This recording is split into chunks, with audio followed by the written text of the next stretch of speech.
balik nih. Ada janji sama tongkrongan gue. Ayo Len. Biarkanlah diri ini untuk mencoba mendekatimu, mendekati indahnya dirimu. Assalamualaikum warahmatullahi wabarakatuh. Nama saya Nisariana Nurmala, absen 4. Di sini saya akan membacakan cerita hikayat yang berjudul Abu Nawas dan Seekor Lalat. Suatu hari, Baginda Raja membongkar rumah dan tanah milik Abu Nawas begitu saja untuk menemukan emas dan permata. Namun, ternyata emas dan permata yang katanya berada di dalam tanah milik Abu Nawas hanyalah rumor. Setelah tidak menemukan emas dan permata, Baginda Raja bukannya meminta maaf dan mengganti kerugian, tetapi malah pergi begitu saja. Abu Nawas pun marah dan ingin balas dendam. Saat sedang makan bersama istrinya, dia menemukan seekor lalat di meja makan, dan dia pun tertawa karena menemukan ide untuk balas dendam. Kepada Baginda Raja, Abu Nawas mengaku hendak melaporkan perlakuan tamu tidak diundang. "Siapakah tamu tidak diundang itu?" tanya Baginda Raja. "Lalat-lalat ini, tuanku," kata Abu Nawas yang membawa lalat di atas piring yang tertutup tudung saji. Abu Nawas pun meminta izin untuk mengusir lalat-lalat itu. Baginda Raja yang sedang berkumpul bersama para menteri pun langsung memerintahkan Abu Nawas mengusir lalat itu. Bermodalkan tongkat besi, Abu Nawas pun mengejar dan memukul lalat itu hingga vas bunga, patung hias, dan perabotan istana hancur karenanya. Akhirnya, Baginda Raja menyadari kekeliruannya. Abu Nawas yang puas memberikan pelajaran pada Baginda Raja pun meminta izin pulang. Assalamualaikum warahmatullahi wabarakatuh. Saya Megami Nadia Putri, absen 12. Saya ingin membawakan cerita hikayat hantu air. Suatu hari, sang ayah terpaksa melepaskan gadis Juani dengan bujang Juandan karena terjerat utang dengan keluarga bujang Juandan. Bujang Juandan memang pemuda dari keluarga kaya, tetapi yang membuat gadis Juani tadi adalah rupa bujang Juandan yang tidak tampan. Selain itu, bujang Juandan pun menderita penyakit kulit di sekujur tubuhnya, sehingga dia juga dikenal sebagai bujang burak. Akhirnya, di malam pernikahan, gadis Juani tidak kuasa membendung kesedihan ketika arak-arakan rombongan bujang Juandan tiba. Di tengah kekalutan pikiran sambil beraya air mata, dia keluar lewat pintu belakang rumah dan beralih menuju sungai. Dia mengakhiri hidupnya di sungai itu dan menjadi arwah penunggu sungai yang dikenal sebagai hantu air. Assalamualaikum warahmatullahi wabarakatuh. Perkenalkan, nama saya Muhammad Fadlan Arifki, absen 19. Di sini saya akan menceritakan cerita hikayat yang berjudul Sinta dan Raja Kalanggan. Di sebuah kerajaan hiduplah seorang raja yang kejam bernama Raja Kalanggan. Dia sangat gemar menyukai wanita. Dia di kerajaannya untuk kemudian dibunuh keesokan harinya. Tersebut dilakukan setelah merasa dikhianati oleh istri pertamanya. Kemudian Sinta ingin menyelamatkan gadis-gadis di kerajaannya, mencoba bersiasat dan mengubah perilakunya dengan cara menikahi sang raja. Awalnya ayah Sinta tidak menyetujui rencana sang anak, tetapi Sinta berhasil meyakinkan ayahnya bahwa nasibnya tidak akan memuaskan seperti istri-istri raja sebelumnya. Masa Sinta terus mengulur waktu eksekusi dengan cara menceritakan sebuah dongeng. Ternyata raja menyukai dongeng yang diceritakan oleh Sinta. Sinta terus mengulur waktu eksekusi dengan cara menceritakan sebuah dongeng.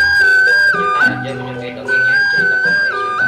Sambil serunya tidak terasa hari sudah berganti dan waktu eksekusi telah tiba.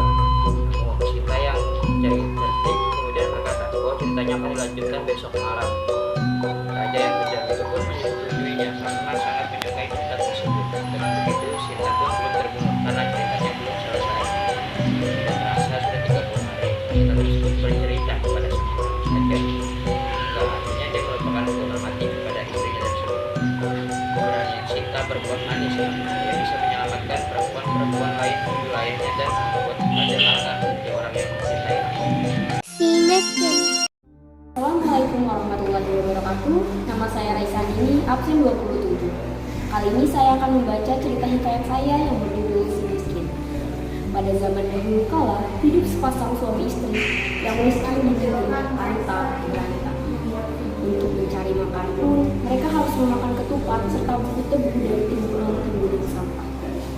Suatu hari, istri si miskin yang sedang hamil ingin memakan mempelai dari sang raja. Suatu saat, anak si miskin lahir dan diberi nama Mara Karma. Sejak saat itu, si miskin menjadi orang yang kaya dan menjadi raja besar. Lalu memiliki seorang putri yang bernama Mila Kesuma. Mengetahui hal itu, Maharaja Indradewa marah dan memiliki niat jahat untuk membuat si miskin menjadi miskin kembali dan anaknya dibuang. Saat itu, Mara Karma mendapat kesaktian. Saat Mara Karma mencari seekor burung untuk dimakannya bersama saudaranya, Mara Karma dituduh mencuri dan dipukuli lalu diikat dan dibuang ke laut. Pada suatu hari, putra raja menemukan Mila Kesuma di bawah pohon dan menikahinya, dan Mila Kesuma dinamai Mayang Mengurai. Sedangkan Mara Karma ditemukan oleh seorang putri yang diculik raksasa, dan mereka pun berhasil mengalahkan raksasa tersebut dan segera melarikan diri. Namun saat menemui seorang nakoda, Mara Karma justru ditelantarkan di pantai dan ditemukan oleh nenek kebaya. Beberapa saat kemudian, Mara Karma mengetahui bahwa Mayang Mengurai adalah saudaranya. Nakoda itu pun ditangkap dan Mara Karma menikahi putri tersebut. Saat kembali ke kerajaan Puspasari, semua telah menjadi hutan rimba. Ibunya pun menjadi pencari kayu bakar. Setelah itu, Mara Karma memohon pada dewa untuk memakmurkan dan membangun kembali kerajaan tersebut. Akhirnya semua dikabulkan. Mendengar berita tersebut, Maharaja Indradewa pun marah dan terjadilah peperangan. Akhirnya Maharaja Indradewa pun tewas dan semuanya menjadi makmur. Kemudian Mara Karma menjadi sultan mercu negara. Wolo Jonggrang berawal ketika Raja Pengingging yang ingin memperluas wilayahnya. Ia memerintahkan putranya Bandung Bondowoso dan pasukannya untuk menyerang Prambanan.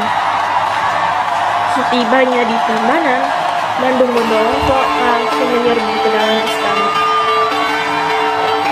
Prabu Boko atau Raja Boko, raja yang bertahta di wilayah Prambanan, tidak tinggal diam. Ia segera menyuruh pasukannya untuk menahan serangan yang datang secara tiba-tiba. Akhirnya, pasukan Bondowoso berhasil menaklukkan Prambanan. Prabu Boko tewas, terkena senjata sakti Bondowoso yang bernama Bandung. Kemudian, abdi kerajaan, raksasa Pati Gupolo, memimpin pasukannya menjauh dari medan perang. Kembali ke istana Boko, Pati Gupolo memberitahu Putri Rara Jonggrang tentang kematian ayahnya. Sang putri bersedih. Belum usai kesedihannya, putri pasukan Pengingging mengepung dan menguasai istana di saat bersamaan. Pangeran Bandung Bondowoso terpesona dengan kecantikan putri dan bermaksud melamarnya, tetapi lamaran itu ditolak dengan cepat. Tidak putus asa, Bandung Bondowoso bersikeras dan pendirinya akhirnya Roro Jonggrang menyetujui dengan dua syarat yang sangat sukat dinalar, yaitu pangeran harus membangun sumur bernama Gala Tunda dan ia harus membangun 1000 candi dalam waktu 1 malam. Pangeran yang telah jatuh cinta itu pun menyetujui syarat Roro Jonggrang menggunakan kekuatan gaib. Pangeran dengan cepat menyelesaikan bangunan sumur dan dengan bangga menampilkan karyanya pada putri. Namun dengan liciknya, putri malah mendorong pangeran ke dalam sumur. Kemudian Pati Gupolo menumpuk batu ke dalam dan mengubur hidup-hidup.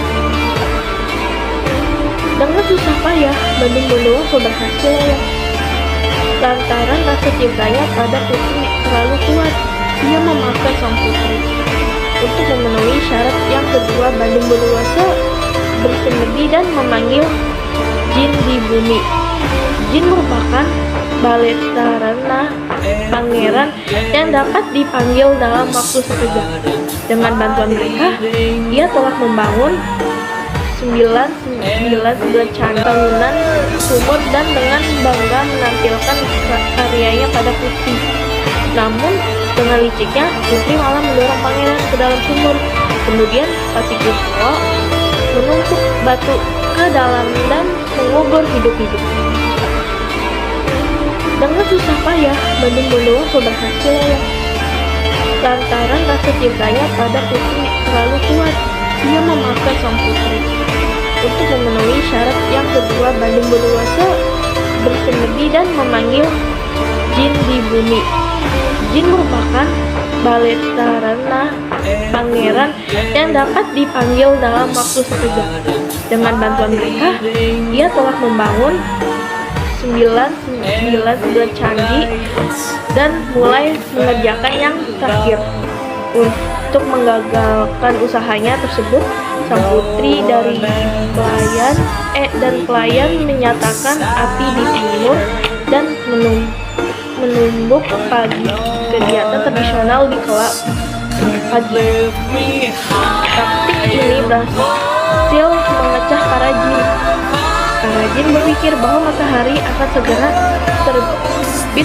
Mereka pun harus masuk ke dalam bumi dan meninggalkan candi terakhir yang belum selesai. Bandung Bondowoso heran dengan kepanikan jin. Paginya, ia mengajak Bandung Bondowoso mengajak Roro Jonggrang ke tempat pembuatan candi. Roro Jonggrang segera menghitung jumlah candi. Ternyata jumlah candi hanya 99 buah. Ia menyatakan syarat kedua tidak terpenuhi. Bandung Bondowoso terkejut mengetahui hal itu. Ia menjadi sangat murka sambil menatap tajam pada Roro Jonggrang. Ia menyatakan, kalau begitu, kau saja yang melengkapi, ujar dia sambil mengarahkan jarinya kepada Roro Jonggrang. Ketika Roro Jonggrang berubah menjadi patung batu. Menurut kisah tersebut, Roro Jonggrang tetap berada di sisi utara candi. Prambanan. Roro Jonggrang tetap seperti patung permaisuri Siwa Durga. Hingga kini tempat ia tinggal disebut Candi Roro Jonggrang. Sedangkan candi-candi yang dibangun Bondowoso disebut Candi Sewu. Assalamualaikum warahmatullahi wabarakatuh. Perkenalkan, nama saya Idil. Saya absen 2 dan di sini saya akan menceritakan tentang cerita hikayat tentang Panji Semirang. Oke, saya akan mulai. Zaman dulu ada kerajaan namanya Jenggala. Nama putra mahkotanya Raden Inu Kertapati, mukanya kelawar, badannya tegap dengan sangat ramah pada siapa aja. Tak pakai mendang status dengan jabatannya, dia udah bertunangan dengan Dewi Chandra Kirana, putri kerajaan Kediri. Suatu waktu, Raden Inu Kertapati berangkat ke kerajaan Kediri untuk menemui tunangannya. Rombongannya lengkap dengan perbekalan dengan pengawalan nang siaga. Di tengah jalan, rombongan Raden Inu diberhentikan sama geng dari negeri Asmarantaka nang di same Panji Semirang. Nengok ada orang yang nyuruhnya berhenti. Raden Inu bersiap-siap kalau arus berlantak, tapi geng itu tidak nyerang mereka. Mereka cuma minta Raden Inu untuk bertemu dengan pemimpinnya, Panji Semirang. Tanpa rasa takut, Raden Inu menemui Panji Semirang dan menyambut dengan ramah. Sehingga Raden Inu bertanya, rupanya awak tak ada macam selama ini diceritakan orang-orang. Wahai Panji Semirang. Panji Semirang pun bilang bahwa selama ini dia cuma mengundang rombongan tok bertemu dengannya. Siapa yang tak ada mau, maka tak ada tipe paksa. Akhirnya Raden Inu melanjutkan perjalanannya. Udah menceritakan bahwa dia tengah menuju negeri Kediri untuk menemui calon istrinya, Dewi Chandra Kirana. dan Raden Inu baru pertama kali bertemu dengan Panji Semarang. Namun selama pertemuan itu, dia merasa macam udah mengenalnya sebelumnya sehingga langsung merasa akrab. Hanya jak Raden Inu tak bisa mengingat bilangan di mana dia mengenal Panji Semarang. Setelah merasa cukup